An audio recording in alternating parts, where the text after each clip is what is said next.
श्रीराम. साधक हो, सध्या आपण सोमवार ते शनिवार श्री ब्रह्मचैतन्य गोंदवलेकर महाराज यांच्या परंपरेतील साखरखेर्डा येथील संत परमपूज्य श्री प्रल्हाद महाराज यांचे श्री देवीदास अमृत मोहरीला लिखित संक्षिप्त चरित्राचा आस्वाद घेत आहोत. तसेच रविवारी श्री महाराजांच्या काही भक्तांचे अनुभव ऐकणार आहोत. अमडापूरला लव्हाळा रस्त्यावर असणाऱ्या एका टेकडीवर देवीचे सुंदर मंदिर आहे.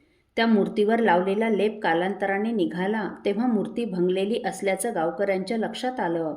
तेव्हा या भंगलेल्या मूर्तीचं विसर्जन करून नवीन मूर्ती स्थापन करावी असे सर्व गावकरी मंडळींनी ठरविले. अमडापूरचे कृष्णराव उर्फ पंडितराव कुलकर्णी हे श्री महाराजांचे अनुग्रहित होते. श्री महाराज अमडापूरला आले म्हणजे बहुतेक त्यांच्याकडेच मुक्कामाला असत. गावातील आळशी, केसाळे, देशमुख या कुटुंबातील बरीच मंडळी श्री महाराजांचे अनुग्रहित असून श्री महाराजांवर त्यांचं नितांत प्रेम व दृढ श्रद्धा होती. तेव्हा या सर्व मंडळींनी श्री महाराजांच्या हस्ते नवीन मूर्तीची प्राणप्रतिष्ठा करण्याचे ठरविले आणि त्यासाठी गावातील काही प्रमुख मंडळी साखरखेर्ड्याला जाऊन त्यांनी श्री महाराजांना तशी विनंती केली.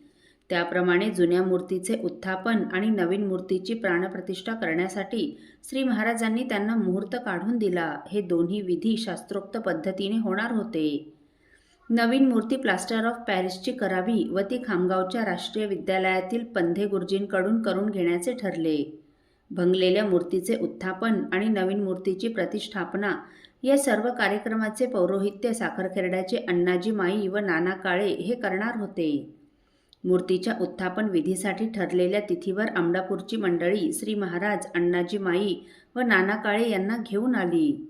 पंडितराव कुलकर्णींकडे या सर्वांचा मुक्काम झाला. उत्थापन विधी निमित्त होणाऱ्या यज्ञाचे यज्ञ कंकण पंडितराव कुलकर्णी यांना बांधण्याचे ठरले. दुसऱ्या दिवशी सकाळी पूजेची व यज्ञविधीची सर्व तयारी झाली, परंतु ऐन वेळेवर पंडितराव कुलकर्णींकडे काही अडचण निर्माण झाल्यामुळे ते या यज्ञविधीला बसू शकत नव्हते. तेव्हा सर्वानुमते या यज्ञाचे यज्ञ कंकण गावातील वतनदार प्रभाकरराव देशपांडे यांना बांधावे असे ठरले. त्याप्रमाणे प्रभाकरराव देशपांडे व त्यांच्या पत्नी सौ सुशीलाबाई देशपांडे यांना यज्ञ कंकण बांधून व यज्ञादी विधी करून देवी मातेचा हा उत्थापन विधी महाराजांच्या हस्ते झाला. पुढे पंधे गुरुजींनी 18 भुजा असणारी व सिंहारूढ असणारी अशी देवीची अत्यंत सुंदर मूर्ती तयार करून दिली. मूर्ती आल्यानंतर आश्विन शुद्ध प्रतिपदा म्हणजे घटस्थापनेच्या दिवशी या नवीन मूर्तीची प्राणप्रतिष्ठा महाराजांच्या हस्ते करण्याचे ठरले. त्यावेळी होणाऱ्या यज्ञाचे यज्ञ कंकण कृष्णराव कुलकर्णींनी बांधावे असे तेथील मंडळींना वाटत होते, परंतु महाराज म्हणाले, उत्थापन विधीच्या वेळी ज्यांना यज्ञ कंकण बांधले होते त्यांनाचही यज्ञ कंकण बांधावे. त्याप्रमाणे प्रभाकरराव व सौ सुशीलाबाई देशपांडे यांनाचही यज्ञ कंकण बांधण्यात आले. मंदिराला रंगरंगोटी करण्यात आली होती. सर्वत्र आंब्याच्या पानांची तोरणे व पताकादी लावून मंदिर सुशोभित करण्यात आले.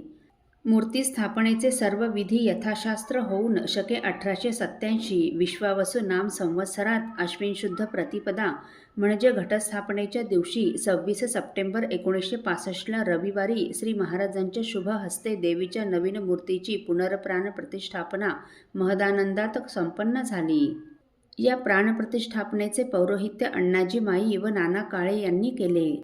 यज्ञेश्वर दादा काळे व साखरखेर्ड्यातील तसेच अमडापूरमधील व आजूबाजूच्या परिसरातील असंख्य मंडळी या सोहळ्यास उपस्थित होती. नंतर नैवेद्य आरती होऊन मोठा भंडारा करण्यात आला. सर्व उपस्थितांनी प्रसादाचा लाभ घेतला. दरवर्षी नवरात्रात 9 दिवस येथे देवीचा मोठा उत्सव होत असतो. साधक हो, अतिथीने अभ्यागता पूज्यमानी, करी तृप्त सत्कारुणी अन्नदानी, वदे लीनवाणी करी पूर्ण काम. या एका अष्टकातील श्लोकात परमपूज्य श्री प्रल्हाद महाराजांचं केलेलं हे वर्णन किती सार्थ आहे हे आपण पुढील भागात ऐकणार आहोत. श्रीराम समर्थ.